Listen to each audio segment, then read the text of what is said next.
Alright, for those of you wondering what you can do to get a workaround for that $90 tool from Ducati as far as changing your spark plugs, that would be this right here. Tecton 12mm 12-point thin wall deep socket. That one will work out for you on the factory Ducati plug. It's a weird shaped plug here, right? 12-point, super long, and you got to go all the way down inside of the head there.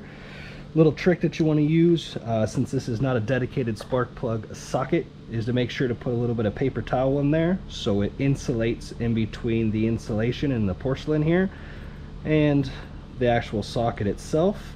These are pre-gapped and you don't want to bump it or mess it up, so that way when you've got that paper towel in there, right, she doesn't go anywhere, and that way you can go ahead and change that plug out without any issues. Gap will stay good to go, and obviously you've got a cheaper tool because this is like $8 when the Ducati tool, of course, is about 90. So get her done.